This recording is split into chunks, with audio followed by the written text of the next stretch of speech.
Pessoal, bom dia na nossa live internacional. Lembrando para todo mundo que ciência não é questão de opinião, como a gente sempre diz, no nosso projeto Educação, Ciência e Saúde, derrubando mitos. Hoje nós estamos aqui com a nossa live internacional. Vamos trazer diretamente do México o professor Wesley Dátilo, né? Falando um pouquinho do Wesley, estou aqui com a minha cola, né? O Wesley, ele está, né, ele é professor assistente pesquisador no departamento de ecoetologia no Instituto de Ecologia do México, que é um instituto muito bacana, que tem um trabalho fantástico de ecologia, né, inclusive de educação com crianças. Você vê a página lá do INECOL, é um negócio muito bacana. O Wesley lá, né, tem vários estudantes de doutorado, vários estudantes de mestrado, e no trabalho dele, ele procura entender como as espécies e as interações ecológicas podem variar no espaço-tempo e como elas são influenciadas por perturbações no ambiente. Ou seja, o homem vai lá, derruba uma floresta. O que isso influi no meio ambiente? O que isso influi na vida da gente? Isso é só papo de ecologista? Ou isso tem uma influência na vida de cada um de nós? Ou isso tem uma influência até nas doenças que a gente pode pegar? Wesley, bem-vindo. Bom te ter aqui conosco. Oi, João. Bom dia a todos e todas, professor. Bom dia, Leandro. É um prazer estar aqui com vocês e poder divulgar um pouco do nosso trabalho para o público em geral. Eu estou muito feliz e contente e para mim é uma honra estar aqui com todos vocês. Wesley e Frida, né? E a gente tem aqui também a participação do Leandro, né? Que faz doutorado em educação, também faz parte do nosso projeto Educação, Ciência e Saúde, e ajudando aqui hoje na live também, fazendo a intermediação dessa live com o Wesley. E o Wesley, é bom falar, e eu sempre tenho muito orgulho disso, né? Que você foi nosso aluno da UENF, né? E eu lembro até hoje, cara, e falo, né, do projeto que você fez lá de microbiologia. A gente tem um projeto de instrumentação para o ensino de microbiologia. Aí você trouxe lá a plaquinha de Petri com as formiguinhas, né, contaminadas com fungo como controle biológico. E você já trabalhava com formiga naquela época, né? Sim. E tá, até hoje seguiu esse caminho, fez carreira internacional, passou pelo México, por outros países aí, publica pra caramba, né? Tem um trabalho muito bacana no México. Como eu falei, eu achei muito bacana essa coisa da divulgação científica que faz no INECOL com crianças, né? E antes de você começar a falar, realmente, eu queria te perguntar sobre isso. Você acha importante essa questão da divulgação científica, desse trabalho com crianças, nesses tempos obscuros, né, em que as pessoas têm esse negacionismo científico? Qual a importância que você vê nisso? Qual a importância desse trabalho que faz até no México, desde a criancinha, ensinando, entre outras coisas, como eu sempre digo aqui, que ciência não é opinião, gente.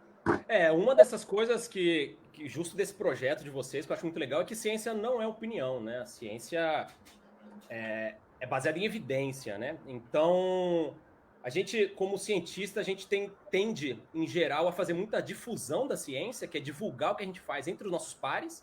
Então, a gente conversa entre os cientistas, o que eu fiz, olha o que eu estou fazendo, olha o meu projeto.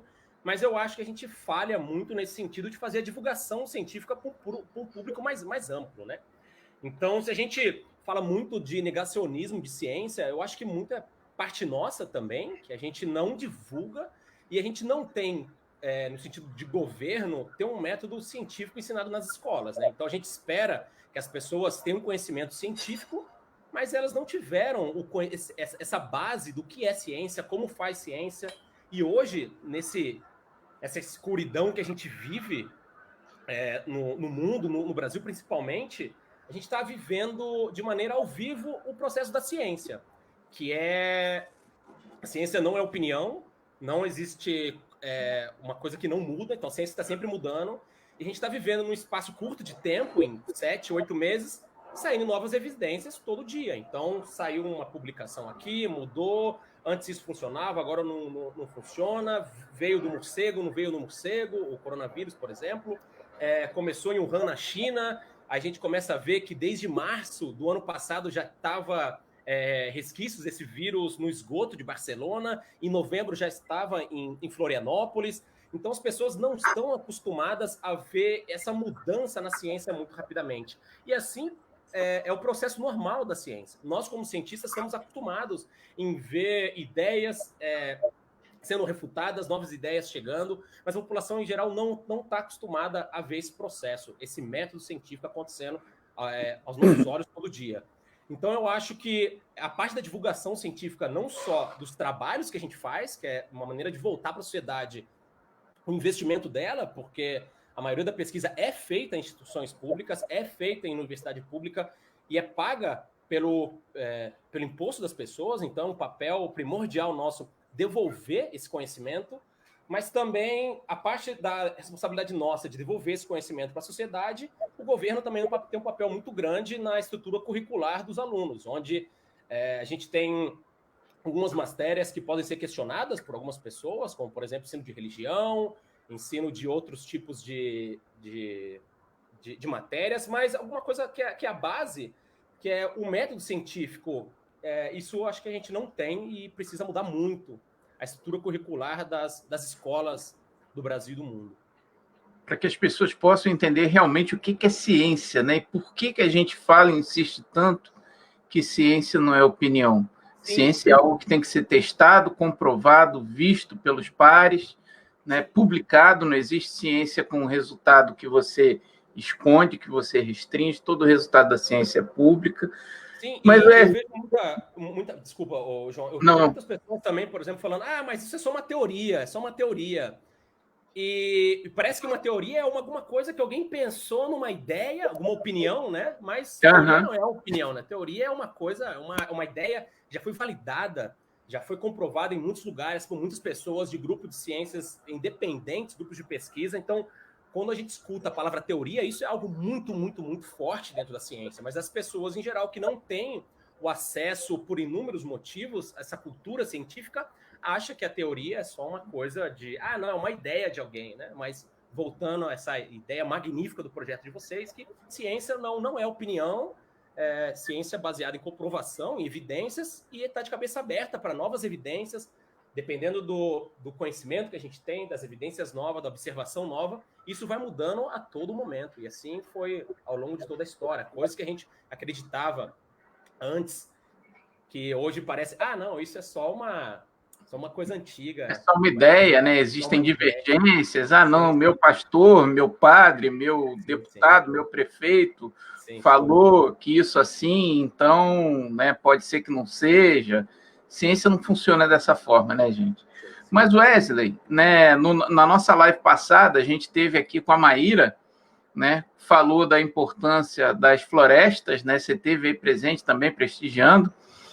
E a gente continua hoje com essa conversa, porque a gente está vendo hoje, no Brasil, principalmente, né, um movimento negacionista da ciência, mas que também tem um grande desprezo pela conservação ambiental, pela conservação das florestas, como se floresta não servisse para nada, como se aquilo tivesse ali e não tivesse nenhum valor, né? Como se o valor da floresta fosse a grande área, digamos, que está lá sem ser usada para nada, e você vai fazer um garimpo e destruir o meio ambiente, ou você vai queimar tudo, como tem sido ocorrido, né?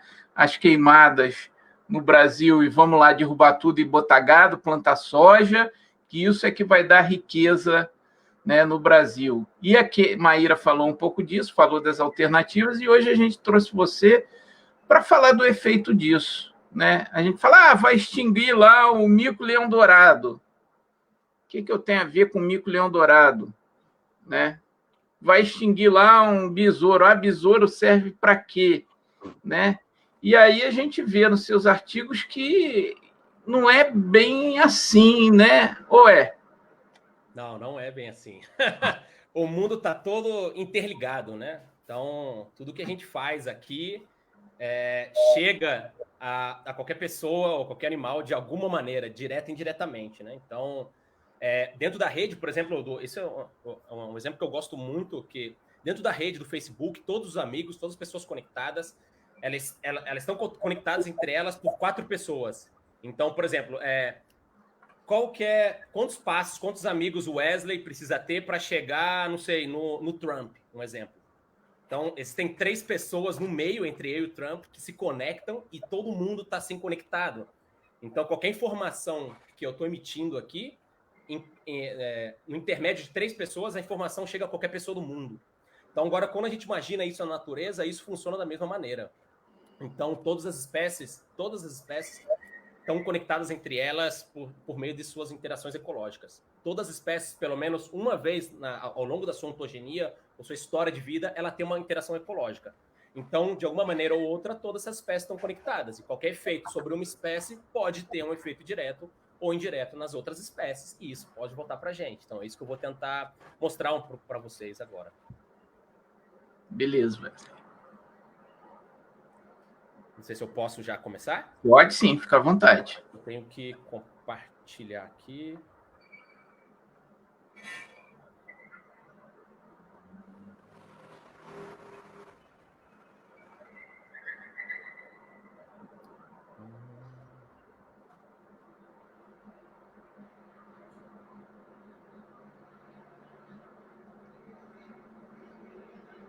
Uhul, vamos aí.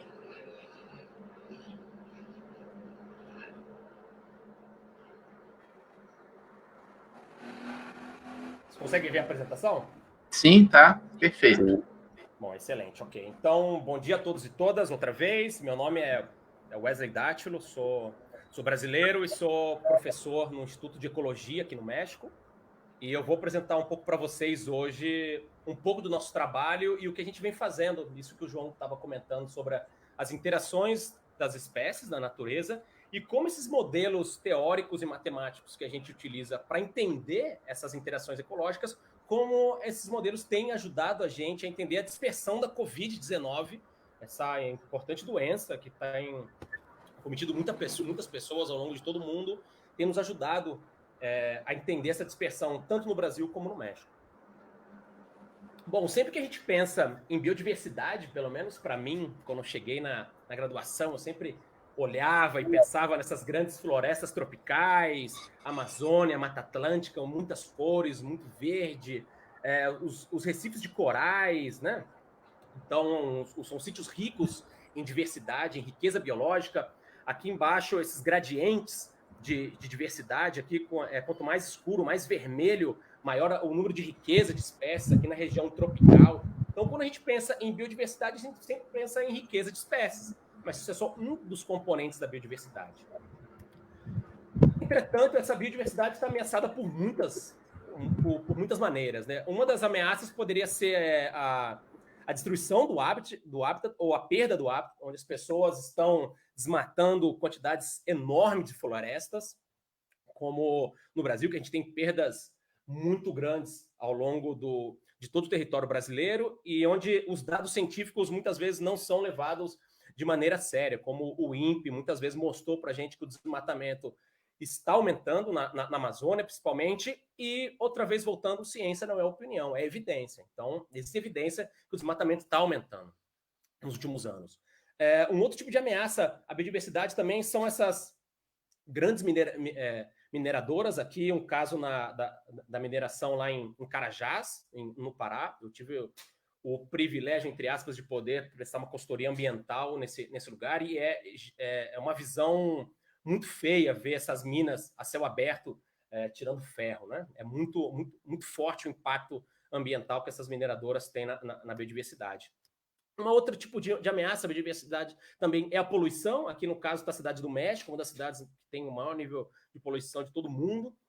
Mas essa poluição pode ser não só pela emissão dos gases dentro das cidades, mas também outro tipo de poluição, como o uso de agrotóxico que fica residual nas águas, que mata diretamente a biodiversidade, e cada vez mais a gente tem uma cultura de mais e mais agrotóxico, né?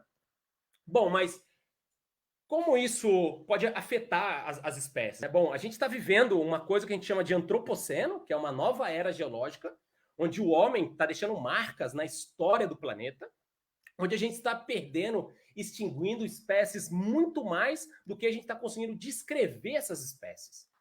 Bom, um dos exemplos bem característicos de uma da espécie que já foi extinta na natureza é essa ararinha azul, né? Então, esse é um par de arara azul que hoje existe basicamente em zoológicos e criadouros dessas espécies.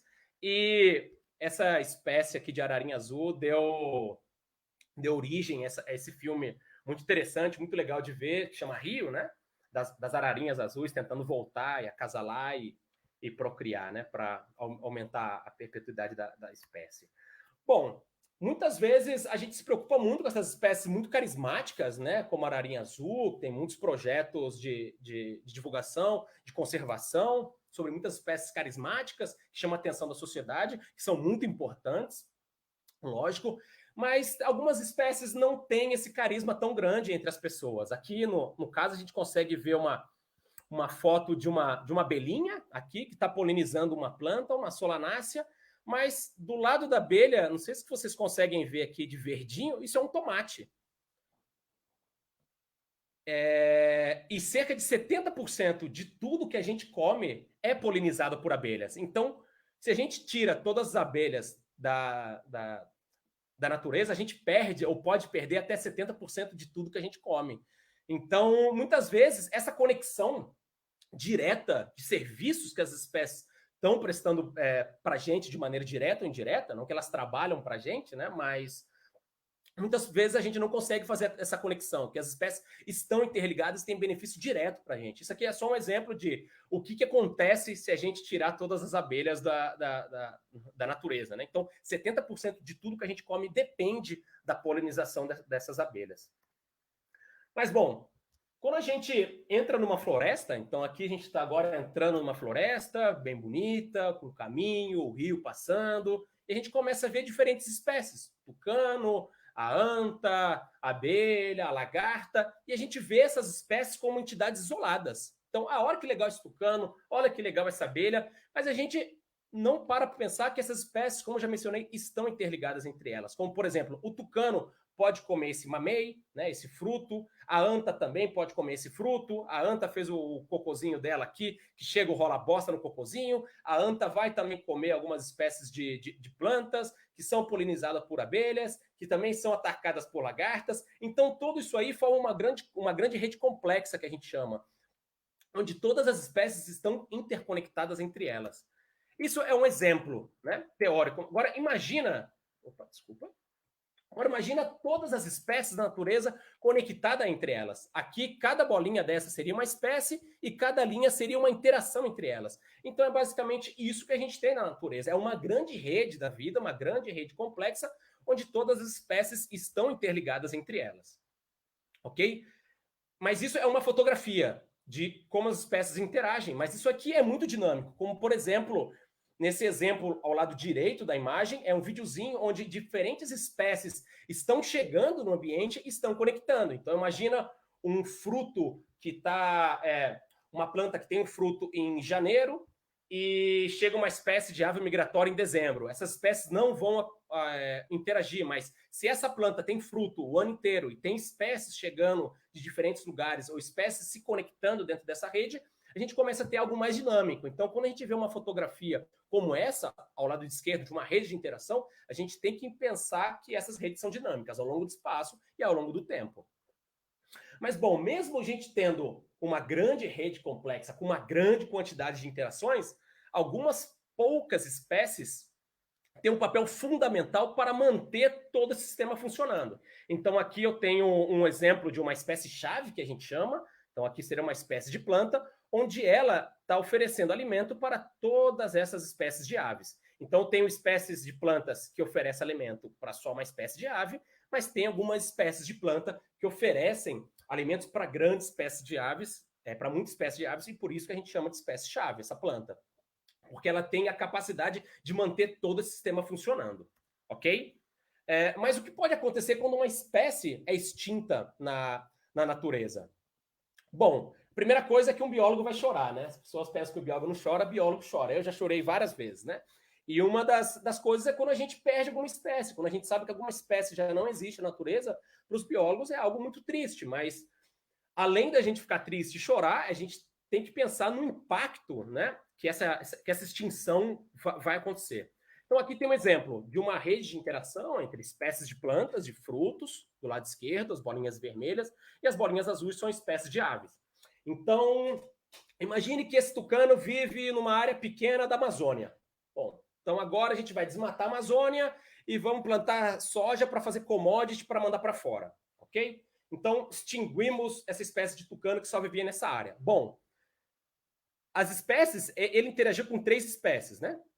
Então, tem espécies que só interagiam com esse tucano, como essa espécie de cereja e essa pimentinha aqui. Essas espécies só dependiam da dispersão desse tucano. E essa extinção, se ela é muito rápida, essas espécies de plantas não têm tempo de reconectar com outras espécies, de adaptar a essas mudanças. Então é esperado, ou muito possivelmente, que essas espécies também vão ser extintas automaticamente.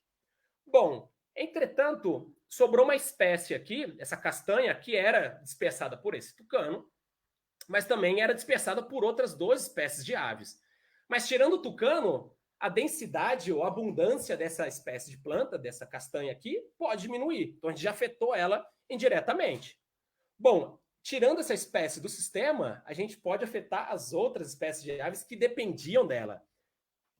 Então, essas 12 espécies também vão ser afetadas indiretamente pelo tucano.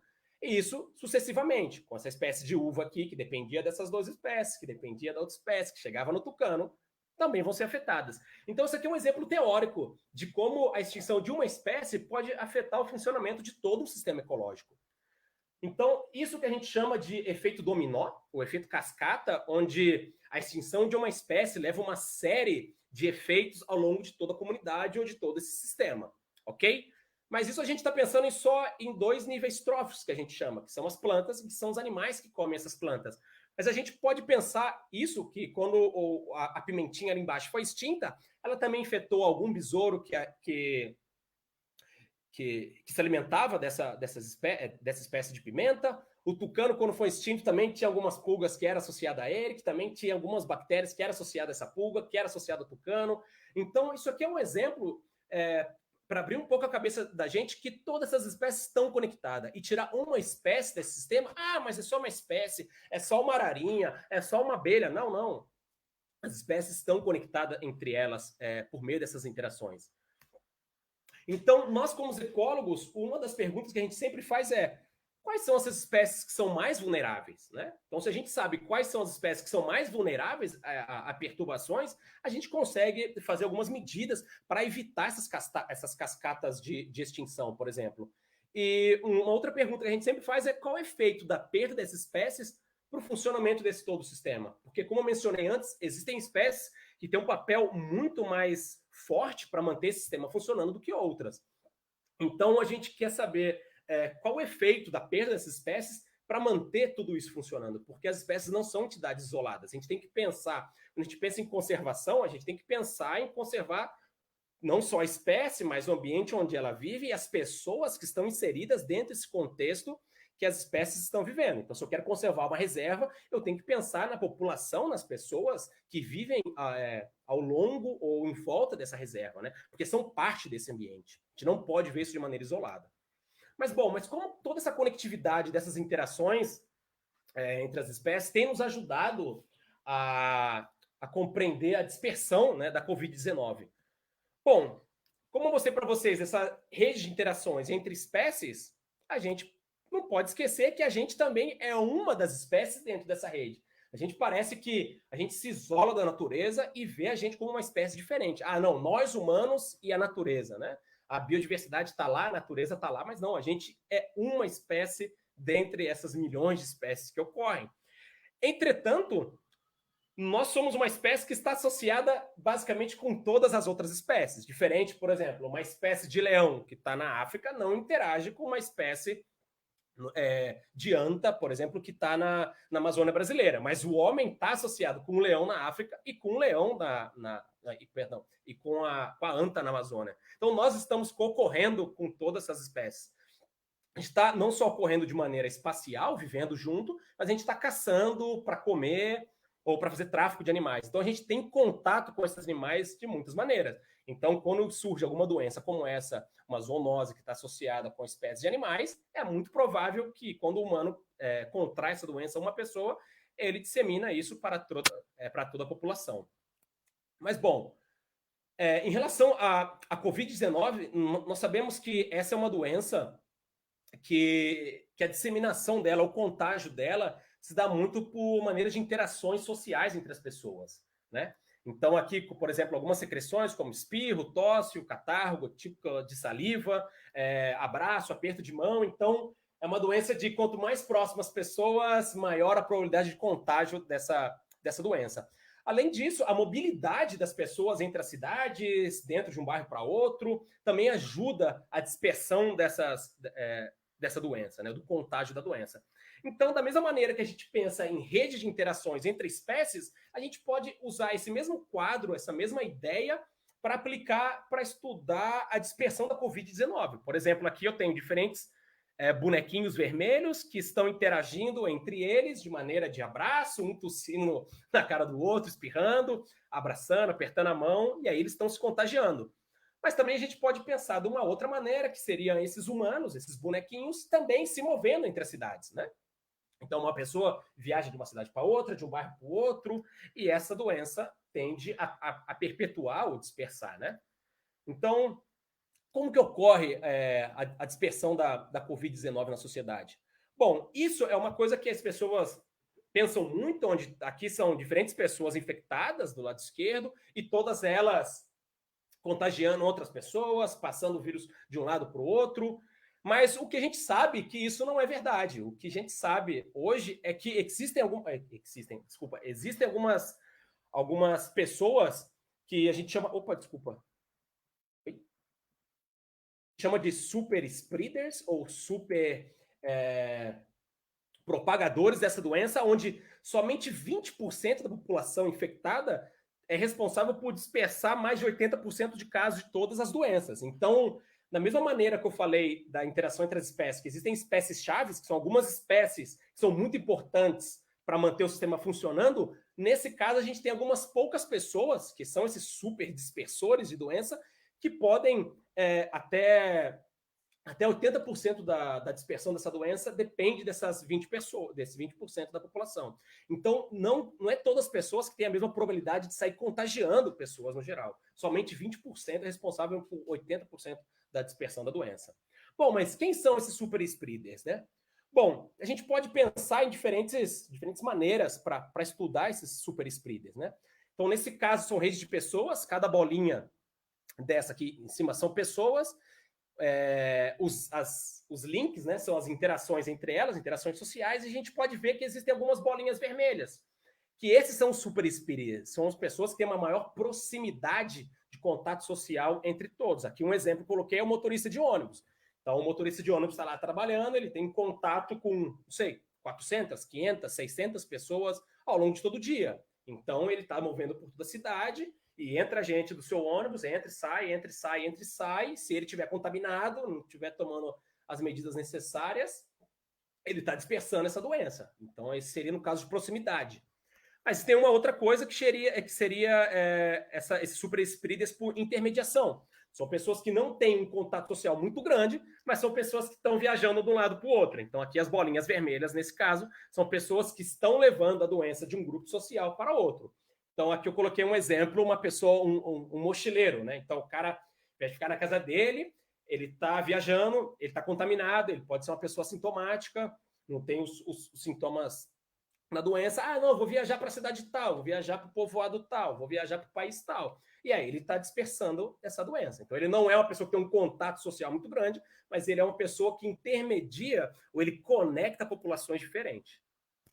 Bom, agora vamos pensar, essa aqui seria uma rede de voos, né? Então, cada pontinho vermelho é uma cidade e essas linhas verdes são as interações entre o voo entre essas cidades. São a malha aérea de todo o planeta. Então, a gente pode ver que existe uma uma coisa muito densa, né? No sentido de existem muitos voos ao longo de todo o mundo, né? As cidades estão bem conectadas entre elas. Algumas cidades mais conectadas, outra menos. Então, é muito fácil esperar que qualquer doença que surge em qualquer país, em qualquer povoado, rapidamente ela se dissemine para todo mundo se a gente não tomar as medidas tanto de detecção dessas doenças e também de controle dessas doenças. Então, pensando nesse quadro teórico de movimento entre pessoas e Covid-19, nós fizemos um estudo no final de março, quando a gente tinha mais ou menos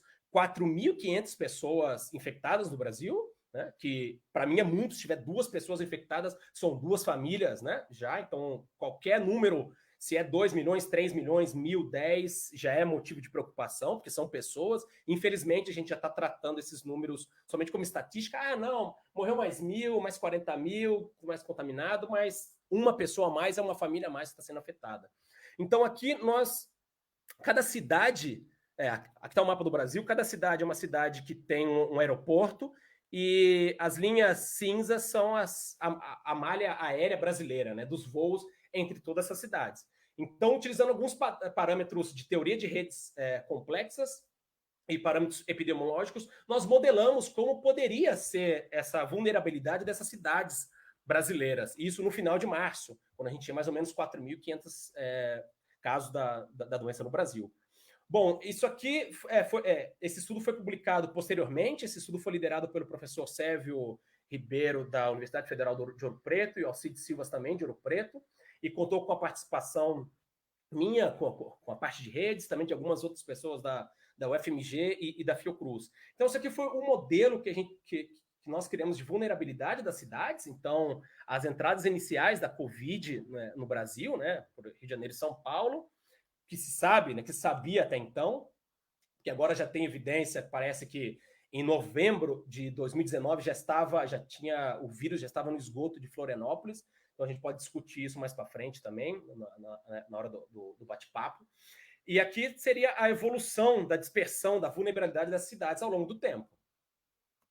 Então aqui seria um videozinho que nós fizemos de como seria ao longo dos dias. Então, quanto mais escuro, maior a vulnerabilidade dessas cidades. E uma coisa interessante que nós vimos, que no começo poucas pessoas chamavam a atenção para esse problema, é que Manaus foi detectada por nós como uma cidade extremamente vulnerável a essa doença, e os povos indígenas da Amazônia no geral, que hoje a gente já está vendo que isso é um problema real que está acontecendo e as populações indígenas estão desamparadas pelo governo, em diferentes esferas de governo, devido a essa doença, né? Então, algo que nós previmos, infelizmente, a gente queria estar errado nesse sentido. Quando a gente faz um modelo epidemiológico, a gente quer estar errado, mas, infelizmente, esse modelo se concretizou e nós predizimos muitas das coisas que poderiam acontecer já desde março. Nós fizemos diferentes press releases, muitas entrevistas, muita divulgação científica em diferentes meios, e a gente não foi escutado, infelizmente, mais uma vez, que os cientistas não são escutados, né? Então, as piores catástrofes da humanidade ocorreram quando os cientistas não foram escutados, né? Mas, bom, além desse trabalho, eu participo de um grupo de estudo que chama Observatório 19, né? Observatório Covid-19 Brasil, que é um grupo de cientistas independentes de diferentes universidades do Brasil e do exterior, onde nós se juntamos para estudar a dispersão, a vulnerabilidade dessas cidades brasileiras, não só pela parte epidemiológica, mas também pela parte social, como a distribuição do auxílio emergencial, entre outras coisas. Quem tiver interesse pode entrar nessa página, que lá tem bastante coisa também interessante, e é um site de divulgação científica. Então tem uma informação bem acessível para diferentes públicos. Bom, quando nós se juntamos nesse observatório, dentro do observatório eu faço parte de uma rede de contágio, né, que é liderada pelo professor Paulo Guimarães, da USP de São Paulo, onde nós utilizamos também movimento entre as cidades, né, para estimar a vulnerabilidade dessas cidades. Né? Então, utilizando também alguns modelos epidemiológicos e a conectividade já pela malha de estradas, né, de rodovias, de carro, de ônibus entre as cidades. Então, nós estimamos diferentes parâmetros, né, de vulnerabilidade. Então, nós fizemos esse estudo para a região sul do país, para a região nordeste e também para o estado de São Paulo. Então, a gente pode ver, assim como as espécies, assim como os super spreaders, existem algumas cidades que são super vulneráveis e a maioria das cidades não são tão vulneráveis. Entretanto, essas cidades mais vulneráveis têm a capacidade de dispersar essa doença para todas as outras cidades, né? Bom, no México, o que nós fizemos também foram alguns modelos para prever a saturação do sistema público de saúde, mas também o efeito desse distanciamento social que é aplicado pelo governo daqui, que não está muito longe de ser o ideal como do Brasil, na verdade é muito pouco o que foi feito aqui como no Brasil. Então nós estimamos como diferentes cenários poderiam aplanar nessa famosa, achatar essa curva, né? Então nós estimamos aqui seria mais ou menos, isso aqui é uma média de todas as cidades do México, então que 25% da população ia ser infectada num espaço muito curto, né? Então, se nada fosse feito e se alguma coisa fosse feita, nós iríamos diminuindo, achatando essa curva, né? Bom, isso aqui foi um pouco do que eu queria apresentar para vocês, é algo mais para abrir a cabeça nossa para a discussão. Então, só para retomar, as espécies, existem algumas espécies que são muito mais importantes para o funcionamento do sistema, né? Algumas espécies são chaves para manter essa rede funcionando. Dentro da dispersão da Covid-19, nós também temos os super spreaders, que seriam essas, entre aspas, espécies chaves, que algumas poucas pessoas têm um potencial de dispersão muito forte dessa doença. E, da mesma maneira, a gente tem algumas cidades que são muito mais vulneráveis que outras e têm um potencial de dispersar essas doenças, essa doença, entre outras, né? Então, o que nós sugerimos no começo de março, meio de março, mais ou menos, que foi fazer um lockdown severo e fechar os aeroportos, né? Que era a única maneira dessa mobilidade dar uma freada e não ter essa dispersão ao longo de todo o território nacional, né? Bom, queria agradecer rapidamente aqui ao ENF, né? Que foi a universidade que me criou não só como profissional, mas como pessoa também. Devo muito ao que eu sou hoje, não só profissionalmente, mas como pessoa, ao ENF. Também toda a ideia do Darcy Ribeiro que ficou na minha cabeça, no meu coração até hoje. Bom, a minha esposa, Jéssica, que foi minha caloura na UENF também, e continua comigo até hoje. Ó, que absurdo você seduzindo as novinhas. Não. E aqui o meu filho Cauê, que já está começando a fazer seus desenhos de redes aqui, é mexicano, mas tem coração brasileiro também. Bom, muito obrigado. Ô Wesley, obrigado, cara. Você sabe que é um prazer para a gente te receber aqui. Mas fala uma coisa para mim, aquele vídeo lá dos aviãozinhos, você tirou do Planeta dos Macacos, não tirou, não? Não. Não, Mas é uma coisa impressionante, né, cara? A gente ainda está aqui com um pico de pandemia e as pessoas estão falando em abrir academia, em abrir bar e abrir não sei o quê. E não entende isso que você mostrou aí, que é evidente, cara, que se você tiver gente circulando, a gente vai subir esse negócio indefinidamente, né? Então as pessoas fazem essas colocações como se, não, a gente tem que abrir o comércio, mas não entende que, na verdade, se você faz essa liberação agora, você vai ter uma onda maior de vírus, como já está ocorrendo em vários países, e, na verdade, a gente vai ter que ficar fechado mais tempo, né, Wesley? Sim, isso. A gente não conhece muita coisa da doença, do vírus, mas uma coisa que a gente tem certeza, né, é o mecanismo de dispersão, né, que é esse contato entre as pessoas ou contato com superfícies que foram contaminadas, né? Então, mesmo a gente não tendo a vacina, né, a tão esperada vacina, né, que os Estados Unidos já comprou 100% dos 2 laboratórios, então, se tiver a vacina, nós não vamos ter acesso esse ano, né? E eles mandaram todo o estoque de cloroquina para a gente. Aquela porcaria que não funciona mesmo, então tome a vacina fica para a gente. Distribuíram cloroquina aí no México, Wesley? Ainda não está falando muito, não, mas eu não duvido que logo chegue, né? Essa onda. Aqui, né? Então, o contágio entre as pessoas, esse contato social é algo que a gente que está muito claro para a gente, né? Então, mesmo a gente não tendo a cura dessa doença, a gente tem como controlar, né? E tem pessoas que, infelizmente, têm que estar mais expostas, que necessitam trabalhar dia a dia para conseguir comida. Então, não é um auxílio emergencial de R$ 600 que vai mudar, né? A vida dessas pessoas.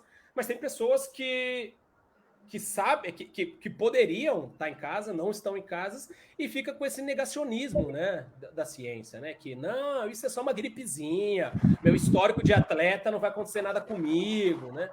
Então, isso é uma coisa muito triste, né, de ver, né? Onde pessoas que estão à frente, né, da liderança de uma sociedade estão tendo opiniões onde a discussão deveria ser científica com a sociedade e com a participação dos governos, e não o contrário, né? E não é uma discussão política, né? E parece que tudo no país, no Brasil, está virando discussão política, e esse não é o caso. A gente tem que esquecer política nesse caso. Aqui a gente tem que pensar em vidas. Se for uma pessoa, se é 1000, não importa. É uma vida que está sendo pregada no país. Então, essa discussão deveria estar nessa esfera. Isso que a gente está fazendo aqui, eu acho super importante. Eu parabenizo você, João, e toda a sua equipe por estar levando informação para a sociedade, informação baseada em evidência. E pode ser que o João me convide em um mês e o Wesley tem outra cabeça. O Wesley, não, isso é uma evidência nova que veio de não sei o quê, que desde agora que funciona baseado em evidências, né, Wesley? Isso. Então, ciência não é crença, né? Você crê em ciência? Não é. Não tem que acreditar, não é fé. Ciência não é fé. Respeito a fé das pessoas, com certeza, mas ciência não é fé. Ciência é baseada em evidência. Então, o que eu estou falando hoje aqui, se hoje à tarde aparece uma nova evidência, descobriram isso aqui. Ok, minha cabeça volta. Lógico que eu vou dar uma chacoalhada, pensar, associar minhas redes de neurônios aqui para ter um novo tipo de opinião. Então, eu acho que esse é o papel nosso como cientista, como divulgador de ciência, que a gente tem que mostrar para as pessoas como funciona o método científico e que a gente está aberta a novas evidências a qualquer momento. Leandro, a gente já teve algumas perguntas aí, saudações, comentários. Sim, só reforçar o que o Wesley falou. Uma das maiores ação do campo da educação ambiental é romper com essa dicotomia homem-natureza, né? Atrelado a isso, a gente ainda tem os impactos das políticas públicas, né, que não são eficazes, negacionismo científico, que acabam por tensionar esse campo da educação ambiental. Aí o Hugo Nogueira coloca que a população leiga não conhece essa conexão, né? Que é justamente essa questão de homem e natureza estão integrados no social, no cultural, no político, no científico, e a pandemia vem mostrando isso, né? E só para reforçar o que você falou, atrelado a tudo isso, a gente ainda tem essa questão do negacionismo, essa questão de políticas públicas que não são eficazes, a colocação, né, não tem nenhuma evidência científica no protocolo de tratamento, né? Ou seja, estamos aqui, né, como cientistas, e o projeto Educação de Saúde também se põe nesse contexto de romper, de derrubar esses mitos, né? Sim, não, eu concordo totalmente com o que você falou. Eu acho que a gente só vai conseguir tomar consciência de toda essa conexão quando a coisa ficar mais feia, infelizmente, né? Mas eu acho que a gente pode tentar, de pouquinho em pouquinho, tentar reverter essa situação, né? O homem é parte da natureza, nós não somos uma espécie evoluída, diferente, né? Como as pessoas falam, não, eu não sou parte da natureza, eu sou uma espécie, eu sou humano, eu tô fora disso, não tô nesse contexto. Eu tô fora disso aí, né? Então, nós somos parte da natureza, nós somos uma espécie a mais no meio de tudo isso aí, né? Então, a gente só vai se dar conta de todo esse efeito cascata quando a gente se conectar mais com a natureza. Muitos povos já estão conectados diretamente com a natureza, né? Então, não só pela maneira de sobrevivência, mas também, como você falou, de maneira cultural, né? Aqui no México, eles têm muito isso, né? De diferentes culturas estão totalmente conectadas, né? Com com a natureza. No Brasil também, né? Mas a gente precisa entender que tudo está conectado, né? Então, nós não somos uma espécie privilegiada que está à parte, né? Então, a gente vai entender isso aí de uma maneira ou de outra, pelo bem ou pelo mal, né? Mas o nosso papel está aqui tentando plantar a sementinha na cabeça de todo mundo que como funciona tudo isso, né?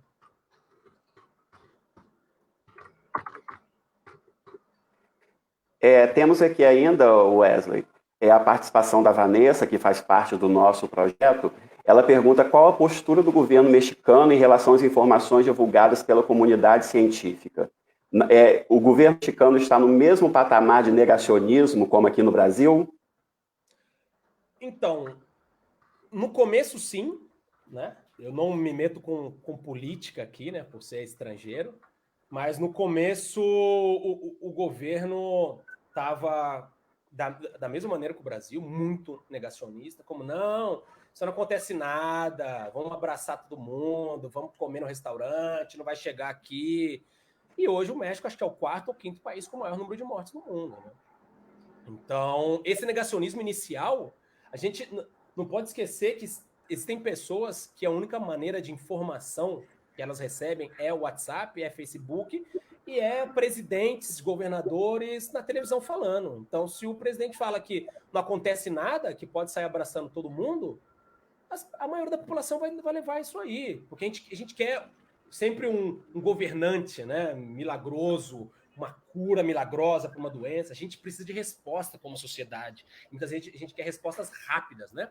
E às vezes as respostas não vêm rápida. A ciência não funciona de uma maneira como essa, né? Quero resposta para amanhã. Não é assim. O método científico não funciona dessa maneira, né? Então, agora o governo está disponibilizando tudo. Eles têm como uma live diária também, com informações científicas, que pode ser questionado seus modelos epidemiológicos, como funciona na ciência, mas existe um modelo epidemiológico oficial, eles têm consultas públicas, então parece que agora está mais tranquilo nesse sentido aqui no México. Mas a princípio foi basicamente isso de, não acontece nada, uma gripezinha, e a economia, vamos salvar a economia, a mesma história que se repete uma e outra vez em diferentes países, né?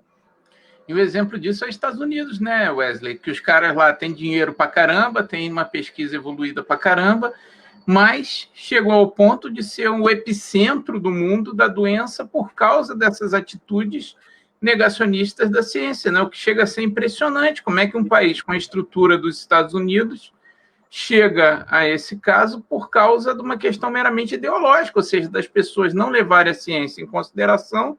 E apesar de todo o dinheiro, apesar de toda a infraestrutura científica que os Estados Unidos têm, chegar nesse ponto, né? Absurdo, cara. Sim.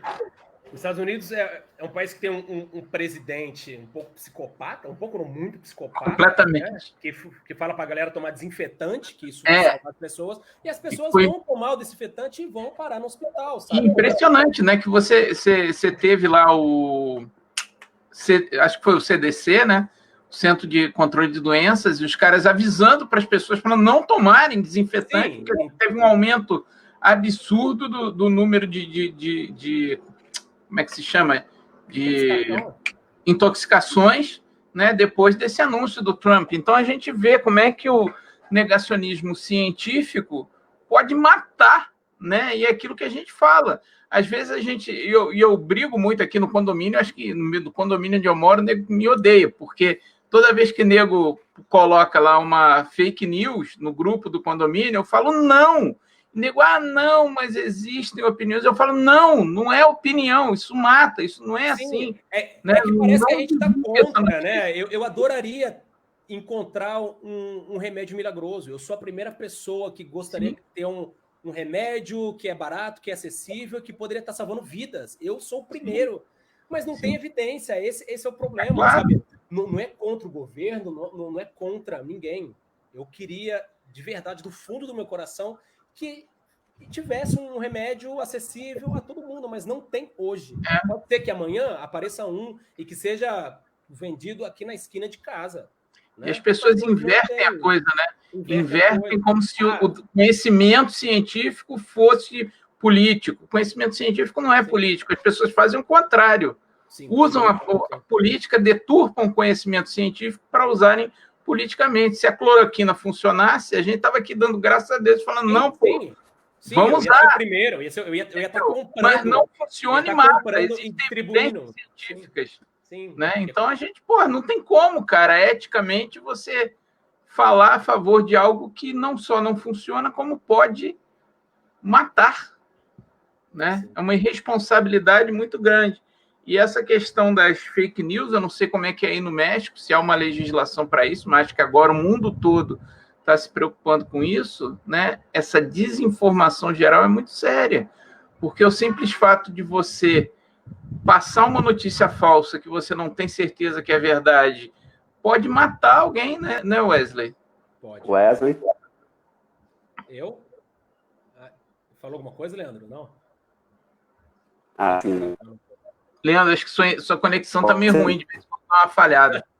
Sim, mas em relação, João, isso das fake news, aqui eu desconheço, para falar a verdade, se tem alguma legislação que controle isso aí, mas a gente é bombardeado, tem muitas pessoas, muitos mexicanos e mexicanas aqui no meu Facebook, e eu vejo diariamente fake news rolando da mesma maneira, na mesma intensidade que no Brasil, né?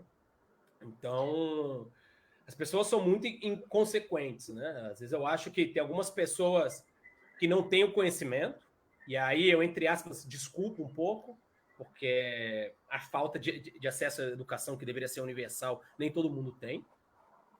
Mas tem gente que faz de maneira maliciosa, né?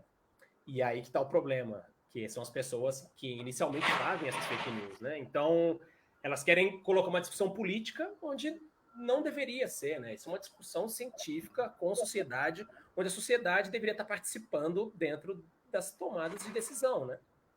E não tá dessa maneira, né? Uma discussão política de um problema que não deveria ser, né? Isso não é política aqui. E se cloroquina realmente tivesse evidência científica, eu, com muito prazer, um pouco de dinheirinho que eu ganho aqui, comprar e distribuir nos hospitais, distribuir para algumas pessoas, porque é um medicamento barato, acessível, mas hoje não funciona, não tem evidência, né? Então, esse é o problema mais forte, né? E o governo está tentando fazer que isso seja uma discussão política, né? Porque o Brasil é o epicentro mundial e tem que inventar alguma desculpa, né? De por que está assim, né? A culpa não é minha, né? A culpa é deles que estão falando, estão contra mim, né? Interessante, Wesley. A gente está tendo aqui algumas saudações aqui, já tivemos da Guatemala, né? Eu acho que a gente está fazendo nosso papel também de nossas interações chegando longe aí. Sim, que legal que tem bastante gente participando. Leandro, coloca aí, Leandro, que você coloca rapidinho, deixa a gente comentar. Tem o do Juan Carlos, né? Que legal. Juan Carlos Sério Silva. Ele é meu padrinho de casamento. Que parabeniza aí o Wesley, manda um abraço, admiração pela sua palestra, pelo seu afinco junto à ciência, né? Sua participação científica, e além de que você é um sujeito incrível. Sim, o Juan é um dos meus grandes inspiradores de divulgação científica, ele tem um papel fundamental em divulgação e muito bacana. Com a sociedade, ele trabalha com macaco aqui no México. Eu acho fantástico, como eu já te disse, né, aquele trabalho do lado do Inecol. Vamos ver se depois o Juan fala com a gente. Sim, pode ser, excelente. Isso é um trabalho muito legal que faz aqui no Inecol, tem vários trabalhos, né, de divulgação aqui. Uma coisa chama semilleiro, seria como plantando novos prêmios Nobel, né? Que as crianças vêm. Sim, poxa. Cá, fica aqui um tempo. Bacana pra caramba, Wesley. Onde tem essa muito cultura legal. Científica do método científico, e também, uma vez por ano, os cientistas recebem crianças dentro dos seus laboratórios para fazer algum projeto, e depois eles têm que apresentar isso dentro de um congresso entre eles. Não, é excelente. Muito bacana. Muito bacana. Eu vi até uns vídeos que tem também do Inecol no YouTube. Sim, não, é bem legal essa parte de divulgação. Assim, eu estou aprendendo bastante com eles aqui. Mais comentários aí, Leandro? Eu vi acho que do William aqui, que você colocou. Bota aí, Leandro tá muito rápido. bota aí pra gente. O Wesley fala pra caramba, mas bota aí pra gente com comentário também. Aqui. E o Sérgio. Não, sim. O Sérgio foi o nosso grande... Você já trabalhou com Sérgio, cara. Enfatiza a liderança do peito, foi auxílios e sua, e qualitariamente excelente.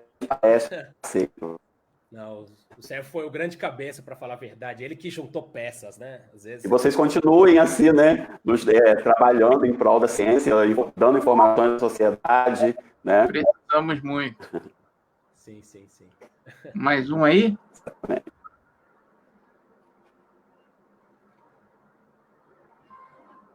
Temos aí do Ive. Ive Gadelha. Do Ive. Saudações. Sim, Ive é um amor, é uma grande amiga. Ive. Não, esse aqui. Sim. Enquanto a educação e o científico não forem prioridades nas nações, pandemias como essa serão tratadas com tanta falta de responsabilidade. Sim, não, eu estou totalmente de acordo com o que a Ivy falou. Um grande abraço para a Ivy, uma grande colaboradora também. E sim, infelizmente, eu acho que tem um papel duplo, né? Tanto dos cientistas também como papel de governo para colocar isso na estrutura curricular, que isso deveria estar dentro da carga horária das escolas, né? Então, tem alguns professores que fazem de maneira independente, fazem muito bem essa parte de divulgação científica, método científico, importância de educação ambiental, mas isso não é uma diretriz nacional, né? E nem dos estados, né? Então, eu não posso chegar agora e cobrar, por exemplo, da minha mãe, que ela compreenda um método científico, sendo que ela, ao longo de toda a vida dela, ela não teve... Nunca teve contato. Nunca teve contato, né? Mesmo ela tendo um filho cientista, que eu tento falar todo dia, não é fácil, não está sendo fácil. Mas a gente tem que fazer esse esforço, né, Wesley? Sim, tem que fazer as pessoas, esforço. Por amor às pessoas, né? Como eu falo, às vezes as pessoas ficam até chateadas com a gente, porque acham que a gente está falando de política, acham que a gente está colocando aqui uma posição ideológica. Você quer ver o mal das pessoas, você quer ver o mal. Não, gente, eu sou o primeiro, eu sou da... com certeza, cara. Mas tem que insistir, né? Tem um comentário aqui da Carol Macedo, se você me permite, Wesley, eu que gostaria de comentar. Sim, sobre o uso da ivermectina como prevenção. Já há alguma evidência científica que comprove isso? Então, o que acontece com a ivermectina, em particular, é que existem resultados in vitro. O que é in vitro? Você pega, colocar numa plaquinha, lá com as célulazinhas, é diferente de você pegar e tomar o comprimido e tomar o medicamento. Só tem que, in vitro, a dose, né, utilizada para matar o coronavírus, para ter algum início de efeito, foi várias vezes maior do que a dose recomendada para você tratar piolho, por exemplo. E o que acontece? A ivermectina é neurotóxica, tá? Na dose que você toma normalmente, não tem problema nenhum. Mas se você tomar nessa dose que mata o coronavírus, que começa a matar in vitro, ela passa a ser tóxica para você. Então, por isso, não funciona. Você mata o vírus, mas mata o paciente, né? E o Wesley, agora eu me lembrei de uma das maiores decepções da minha vida que você me causou, cara. Vixe. É verdade. Desculpa. Eu passei a vida toda achando que o Chapolin Colorado era uma barata. Não, o Chapolin é um grilo. Um gafanhoto, para falar, um gafanhoto. Sim. Como é que eu vivo com isso agora? Toda a minha infância eu achei que Chapolin era uma barata. E que nego come o pobre do Chapolin no México, né? Sim, come. E aqui, ó, tem uma cartinha, que é um joguinho que eu tenho de nomes em azteca, em náhuatl. É? O Chapolin, ó, é um nome... Aí, meu Deus. Aí, ó, Chapolin. Chapolin, tá certo. Eles já tinham um desenho, é tão importante para a cultura deles que eles já tinham um nome, né? E tinham os desenhos já nas pirâmides desse Chapolin. O Chapolin Colorado é um grilo, é um gafanhotozinho, né? Tem um último comentário aí da Ive, né? Da Tati também, eu acho importante, depois. estou a trabalhar com aluno de educação ambiental. O que você fala aí, Wesley? Infelizmente, essa parte de educação ambiental vai ter que ser assim como trabalho de formiguinha, né? Entre alguns como a IVE, que eu tenho certeza, não conheço o trabalho desenvolvido pela IVE no momento, de educação ambiental, mas eu tenho certeza que deve ser um trabalho incrível, porque eu conheço o trabalho dela como pesquisadora. Legal. E eu acho que é super importante, né? Isso que a gente falou, né? Enquanto nós não entendermos que nós somos parte da natureza, parte desse sistema, parte de toda essa rede, vai ficar difícil, né? Não, a natureza tá lá, tá longe. Não, mas eu vou no parque no domingo, eu já conservo. Olha, eu tenho minha plantinha em casa, que eu acho legal, tá conservando polinizadores, tá fazendo seu alimento orgânico dentro de casa, como eu tenho. Já é algo, né? Mas as pessoas têm que entender que nós estamos conectados com a natureza, né? Então, acho que esse é o papel da educação ambiental. E, outra vez, isso deveria ser grade curricular de todas as escolas particulares, públicas, em diferentes níveis. Porque isso não é aula de biologia, educação ambiental não é aula de biologia, né? É uma coisa multidisciplinar ambiental, né? Então, que envolve diferentes profissionais e que diferentes profissionais vão dar essa visão mais completa da natureza, né? Aqui, que eu falei, é só interações entre espécies, né? Mas a natureza é muito além disso e tem outros tipos de interações que não estão sendo consideradas, né? A ideia aqui era só ver a cabeça dessa conexão. Né? E estamos caminhando para o final, Wesley. Queria que você comentasse também o comentário aqui da Tati Portilho. Sou professora, quando debatemos assuntos científicos, somos chamados de doutrinadores. Infelizmente está acontecendo essa divisão, né? Entre ciência, não, isso é ideologia, mas volta outra vez o excelente projeto do professor João. Ciência não é opinião, né? Então, eu acho que nós deveríamos lutar como professores, como pesquisadores, como sociedade e cobrar do governo que dentro dos Câmara de Deputados, do Senado, a presidente, por que não, e dentro das esferas estaduais, que ciência deveria estar dentro do currículo. Isso eu vou falar isso a minha vida inteira, né? Espero que não, espero que em algum momento fale, não, agora já entrou, né? Então, não é doutrinação. Doutrinação, para mim, é aula de religião dentro das escolas, onde geralmente uma religião é ensinada, né? Eu sou a favor de vamos dar aula de religião, vamos dar todas as religiões e falar da história da religião, não doutrinar as crianças para uma religião, né? Então, vamos falar de tudo. Vamos falar de ética, vamos de todas as religiões. Sim. Vamos falar de filosofia. De amor, que tem se falado muito pouco ultimamente. Então, de amor ao próximo, de respeito ao próximo, isso para mim é religião. Sim, então eu acho que enquanto tiver essa coisa de ideologia política em tudo que a gente está vivendo, vai continuar isso, de doutrinação, isso é ideologia de gênero, isso é ideologia de não sei o quê. O governo precisa, né, de nós contra eles. A gente não consegue governar porque eles não deixam, eles estão fazendo isso, e eles estão doutrinando nossas crianças, eles estão fazendo isso. Então, precisa ser justificado por parte deles, né?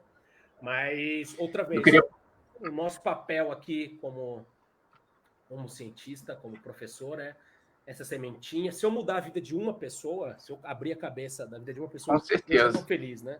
E a gente pensa sempre de como criar como a gente vai deixar o mundo para os nossos filhos, mas a gente esquece de como eu vou deixar meu filho para o mundo, né? Então, exatamente. Tem um bebezinho aqui em casa de 11 meses. Então, vamos continuar doutrinando nossos filhos na ciência e na verdade, né, cara? E eu vou tentar fazer isso aqui dentro de casa, né? Então, se eu criar uma pessoa com essa capacidade de disseminar o conhecimento, eu já vou estar feliz. Wesley, a gente está encaminhando para o final. Queria antes dar um abraço muito especial para o meu amigo André Pinto, uma pessoa muito especial, um grande parceiro aí de projeto que trabalha também com afinco, né, em divulgação científica, faz um trabalho excepcional lá em São João da Barra, nosso grande parceiro. André, qualquer dia eu vou te chamar para cá também, viu? Você não vai escapar, não. E, Wesley, nesses momentos finais, eu queria te convidar para fazer aí seus comentários finais, para que a gente possa encerrar, então, essa live, agradecendo muito a você, a todo mundo que apareceu por aqui, que deu o seu alô, pessoal do México, da Guatemala, do Brasil, né, que prestigiou a nossa live, que fez os seus comentários. Obrigado mesmo aí pela participação. A gente está se esforçando também para certificar quem esteve presente. A gente colocou aí um link, né, para a nossa lista de presença. Então, por favor, quem quiser o certificadozinho, a gente está vendo isso, como fazer isso de forma mais dinâmica, junto à Pró-Reitoria de Extensão da UENF, para que esse certificado saia por lá, tá? E agradeço a todos e convido o Wesley para fazer as suas considerações finais.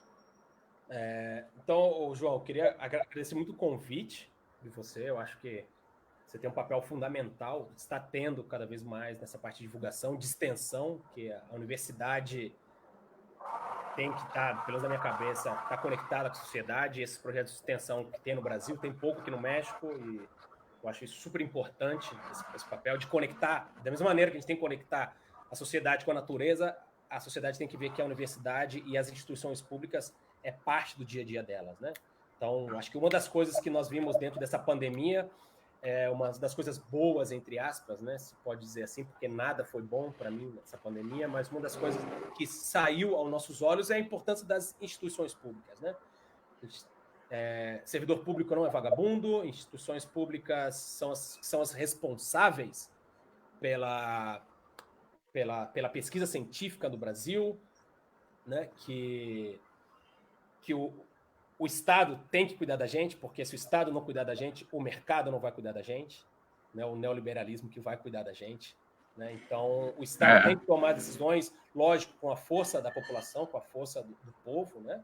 Para ajudar nessas decisões, mas a gente viu que o grande papel que o Estado tem, né?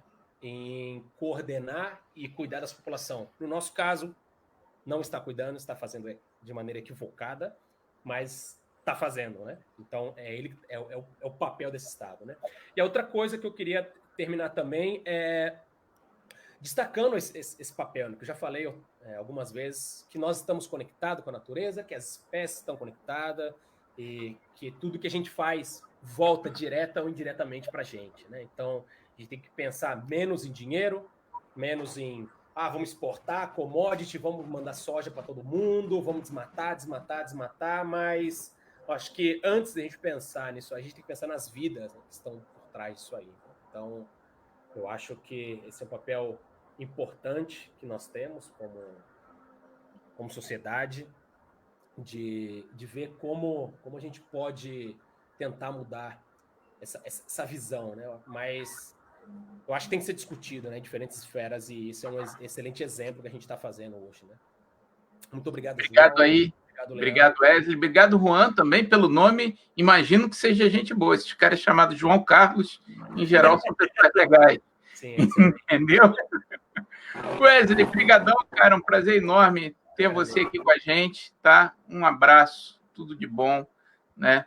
Deus te abençoe e te proteja sempre, com o Frida aí do seu lado, te olhando, né? Um abraço para o Cauezinho, para sua esposa, a sua caloura que você seduziu aqui na UENF, mas apesar disso, né, eu queria dizer que a gente ama você é um cara 100%, temos muito orgulho de você, né? Eu acho que eu sempre te uso como exemplo para os meus alunos, tá? Do que você pode ser como cientista, fazer uma carreira internacional. Quem sabe a gente não manda aí nos caras da UENF para ser seu aluno aí, espero. Manda, já veio. Agora em agosto, o primeiro brasileiro aí assistindo, uma galera do presencial da UENF. Vamos lá trabalhar com Wesley no México, né? Vamos ver quando eu consigo aparecer na UENF, que sempre que eu vou na UENF, cara, férias, avisa, né? Que meus sogros são de São João da Barra. Aí eu vou, mas tá sempre passar e apareça por aí. Wesley, brigadão, vamos ficando por aqui. Obrigado a todo mundo. Lembrando sempre, ciência não é questão de opinião. Fique com a gente, Projeto Educação, Ciência e Saúde, derrubando mitos. E semana que vem a gente está aqui com outra live. Obrigado, gente. Valeu, tchau. Obrigado, Wesley. Tchau.